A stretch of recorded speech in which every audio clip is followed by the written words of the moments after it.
안녕하세요. 부동산을 보는 눈 리얼아이 박감사입니다.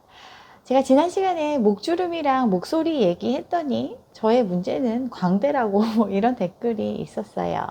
예전에 유튜버처럼 얼굴을 가리고 시작한 게 아니라서 이제 좀 적응하고 봐주셨으면 좋겠습니다.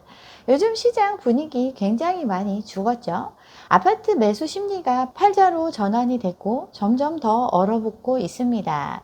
서울 수도권 똘똘한 한 채라고 이야기했던 지역들마저도 팔자가 우위를 보이고 있죠. 매수 심리는 바닥이고 전세도 공급이 더 많아지고 있습니다.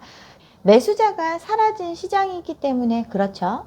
사람들이 정말 돈을 많이 벌어서 지금 올라간 집값도 충분히 받쳐줄 수 있는 상황이라면 대출이 줄어든다고 해서 이러한 상황이 오지 않습니다. 한계에 부딪힌 거죠. 늘어날 대로 늘어난 대출 때문에 대출 규제가 들어가고 주담대도 안 되고 하니까 이제 아예 거래는 사라졌습니다. 그래도 속단하긴 이르다고 하면서 내년에도 오를 거라고 이야기를 하는 게 요즘 상황인데, 남의 돈을 내 돈처럼 쓰던 시기는 이제 끝이 났어요. 불과 몇 달 전까지만 해도 지금 당장 집을 사지 않으면 난리 날 것처럼 이야기했고 사람들이 그거에 동조를 했습니다. 근데 이제 언제 그랬냐는 듯이 심리가 꽁꽁 얼어붙어 버렸죠. 전세도 다 사라질 거라고 했지만 전세를 깨지 않으면 집을 유지할 수 없는 사람들이 워낙 많이 있기 때문에 전세 매물은 계속 나오고 있고 그 물량이 시장에 쌓이고 있습니다. 매매 말도 안 되는 가격을 부르고 있고 대출은 안 되고 금리는 오르니까 사람들의 심리는 위축되고 있으니 더 이상 거래가 이어지지 않는 거죠. 여기에 집값이 오를 거라고 믿고 더 집을 투자하고 싶지만 다주택자에게 가해지는 세금은 장난이 아닙니다. 이렇게 매매가 사라졌는데 내년 대선이 끝나고 나면 다시 시장에 불이 붙을 것처럼 이야기하는 사람들이 있습니다. 두 가지가 해결되지 않으면 안 되죠. 첫 번째, 말이 안 되는 가격이 말이 되는 가격으로 내려오거나 아니면 다시 대출도 많이 되고 금리도 낮아서 남의 돈을 내 돈처럼 쓸 수 있는 상황, 이러한 상황이 오지 않는 한 거래는 살아날 수가 없습니다. 해결이 안 되죠. 가계대출 규제가 내년에 풀릴까 하면서 기대를 하고 있는데 금융수장들이 대출 규제 스탠스를 바꿨다고 하고 서민들 때문에라도 내년에 풀어줘야 된다고 이런 얘기들을 하고 있지만 그건 그냥 희망사항에 불과합니다. 당정협의회 끝나고 기사 나왔죠. 내년에 전세 집단대출 차질 없게 하겠다 이렇게 나왔는데 차질 없게 하기 위한 총량 관리를 하겠다는 선으로 나왔어요. 올해 총량 규제 목표치 6%대였는데 이거 넘어가니까 몇 달 전부터 대출이 다 중단되고 이러한 사태가 났는데 이런 일이 없도록 총량 관리를 하겠다는 뜻이죠. 내년의 대출 총량 규제는 더 엄격합니다. 4에서 5%대로 관리하려고 그 규모가 축소될 예정이죠. 여기에 실수요자한테는 DSR 규제 적용을 배제해 달라는 요청이 있었는데 이거 택도 없는 소리라고 선을 그었죠. DSR이라는 거 정확히 자기 소득에 따라서 대출하는 제도이기 때문에 유예한다거나 없던 걸로 한다거나 이러지 않을 거라고 입장을 밝혔습니다. 대출을 더 풀어주지 않는 이유, 우리나라 가계부채 문제가 그만큼 심각하기 때문이죠. 제가 여러 영상을 통해서 계속 설명을 드렸는데 가계부채 증가 속도는 세계 1위고 현재 금융시스템 위협의 가장 큰 요인이 바로 가계부채이기 때문에 이걸 관리하지 않을 수가 없습니다. 소득 대비해서 주택가격 상승이 너무나 빨라진 상황이죠. 소득으로는 도저히 받쳐주지 못하는 집값이 된 상황, 거품이라는 걸 의미하는데 이 거품을 받쳐준 게 바로 부채입니다. 그래서 이걸 그냥 둘 수가 없어요. 서울의 소득 대비 주택가격 30배 가까이 나왔는데 소득을 한 푼도 쓰지 않고 30년 모아야 겨우 집을 살 수 있는 수준, 이렇게 집값이 올라가 있습니다. 부채로 떠받친 집값인데 10년, 11년 과거의 전례를 얘기하면서 경고를 했습니다. 금리가 올라가고 있고 이는 이자의 부담이 늘어남을 뜻하는데 부실 확대가 일어나고 저축은행을 중심으로 부채의 역습이 올 수 있다고, 이러한 위기에 직면해 있음을 스탠다드 푸어스 이거 세미나에서 이야기를 했죠. 대출이 어려워지니까 캐피탈, 저축은행 이런 거 빌린 사람들이 많이 늘어났는데 누적된 잠재 부실이 있기 때문에 이거 관리 안 하면 안 된다고 경고하고 있습니다. 금리가 오르고 총량 규제가 계속되면 견디지 못한 한계 차주가 늘어날 수 있다고 이야기를 하는데, 예정된 상황이죠. 결국 예정된 상황이 벌어질 거고, 이거에 따라서 과거와 같은 부채의 역습이 일어날 수 있음을 경고하고 있습니다. 이러니 전세대출도 총량 규제의 대상에 들어가죠. 한시적으로 전세대출 제외되어 있었는데 1월부터 다시 포함이 되죠. 이거 안 막히게 하고 집단대출도 안 막히게 하겠다고 그렇게 얘기를 하지만, 정치적 이슈 때문에 쇼를 하고 있지만 현실은 현실입니다. 대출을 막 해줄 수 없는 현실이기 때문에 사람들이 걱정하고 있습니다. 근데 대출 받아도 더 큰 문제는 금리죠. 금리도 고공행진하고 있어요. 대출 규제에 아파트 잔금 마련이 막막하죠. 유연한 관리라고 하지만 결국 신용에 맞춰서 한도가 제한이 되고, 아니면 거절당하고 결국엔 고금리라도 돈 빌려주는데 찾아가는 상황이 옵니다. 지금 꼴랑 2번 올려가지고 1%대인데 다시 또 올릴 걸 예정하고 있죠. 미국에서 우려하고 있는 인플레, 우리나라도 예외가 아닙니다. 여전히 완화적인 금리 환경 때문에 인플레가 더 심해질 수 있으니 추가로 올리겠다고 입장 발표했죠. 다음 달 되면 또 올릴 상황이죠. 그치만 급격한 금리 인상은 아닐 거라고 선을 그었다고는 하는데, 여기 내용을 살펴보면 1분기에 한번 올리고 잠깐 쉬었다가 하반기에 한두 차례 더 인상할 수 있다는 전망이 나오죠. 연준 테이퍼링도 천천히 하고 금리는 후년에나 올릴 것처럼 얘기했는데, 내년 3월에 테이퍼링 종료할 거고 봄쯤 돼서 금리 인상 가능성이 나오고 있죠. 미국의 움직임 때문에 자산시장 혼조세를 보이고 있는데, 예전에도 미국은 자기 나라 이익에 극대화되는 방향으로 모든 정책을 실행을 했습니다. 2018년도에 금리를 올리는 정상화를 시도했다가 미국 말고 글로벌 경제가 약세를 보였죠. 우리나라 같은 경우가 여기에 해당이 돼요.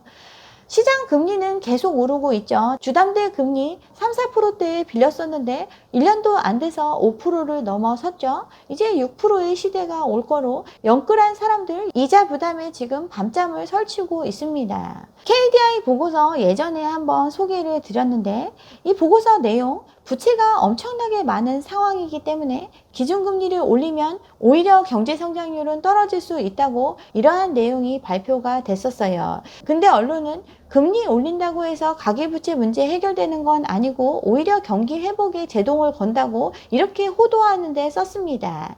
다시 설명하면 이 핵심 내용, 고부채 상황이라는 게 전제입니다. 쓸돈은 없는 상황에서 금리가 올라가면 성장을 할 수가 없죠. 이거 당연한 거죠. 근데 물가가 치솟고 있으니까 금리를 안 올릴 수가 없습니다. 물가는 오르는데 성장은 못하고 있는 상황, 스태그플레이션 상황이 올 수도 있음을 경고한 것과 같아요.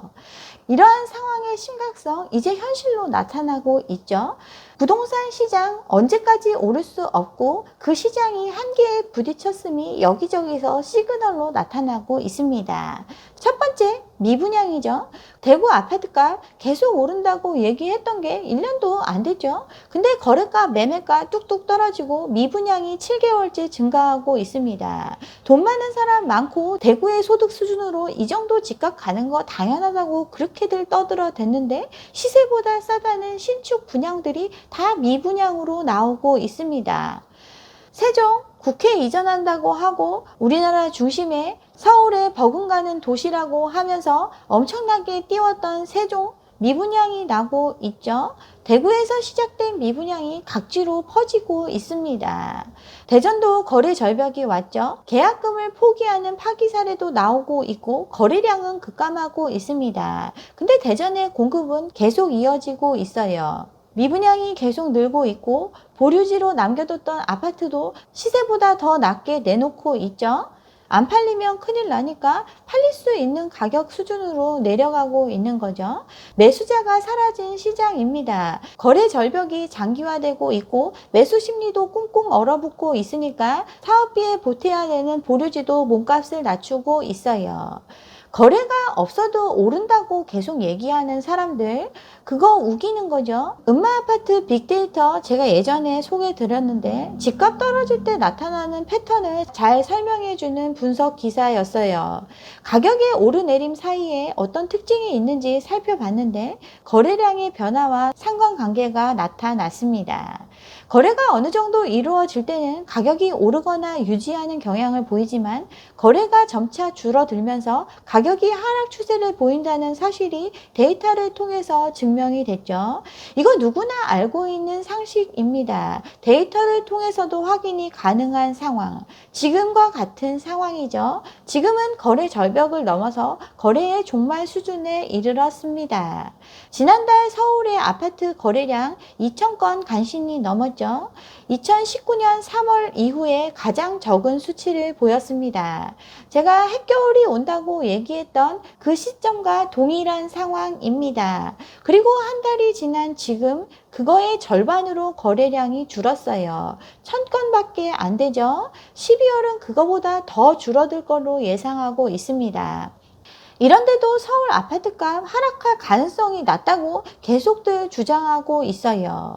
거래가 안 되는 거 그만큼 사줄 사람이 없다는 뜻이고, 그렇게 없는 거래 중에서 가격이 떨어진 거래의 비중은 늘어나고 있습니다. 이 얘기 전체적으로 사는 사람이 없어졌고, 그나마 거래가 있으려면 가격을 낮춰야 거래할 수 있었음을 의미합니다.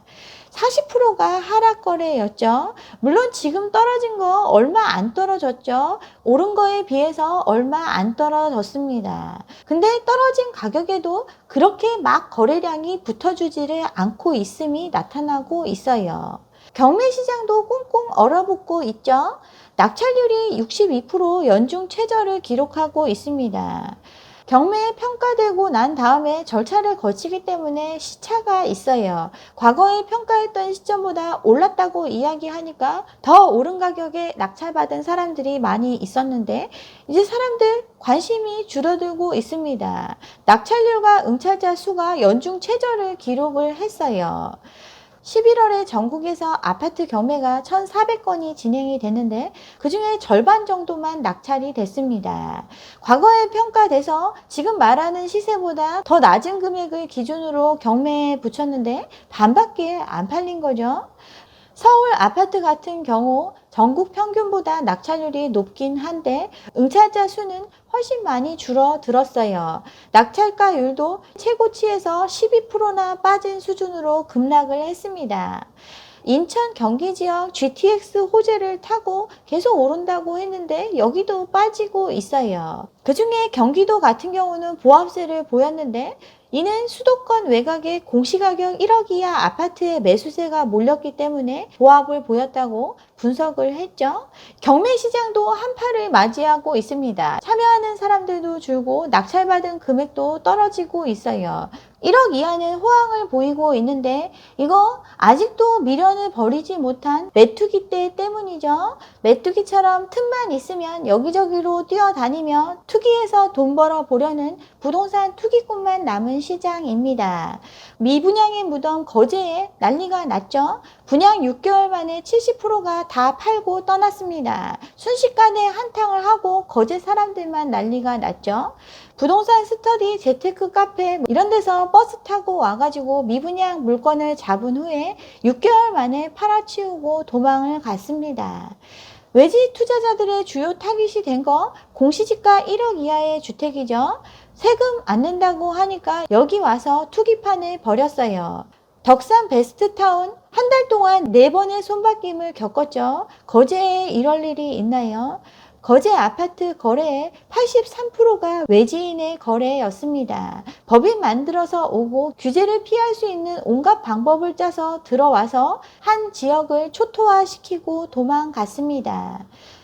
비규제 지역으로 분양권 전매가 가능하다고 하니까 와서 왕창 산 다음에 단타를 치고 갔습니다. 대출이 가능한 거, 또 여럿이 작전 짜서 가격 띄우기가 가능한 곳, 이러한 상황을 자양분 삼고 세금이라는 기피제를 피해서 메뚜기 떼만 여기저기 뛰어다니는 이러한 시장이 됐습니다. 부동산 시장, 지금 시장에서 보이고 있는 3가지 시그널, 시장의 끝을 알리고 있습니다. 네, 여기까지 오늘 준비한 내용이고요. 오늘 제 영상이 좋았다면 좋아요와 구독 잊지 마시고 다음 영상도 함께 해주시기 바랍니다. 감사합니다.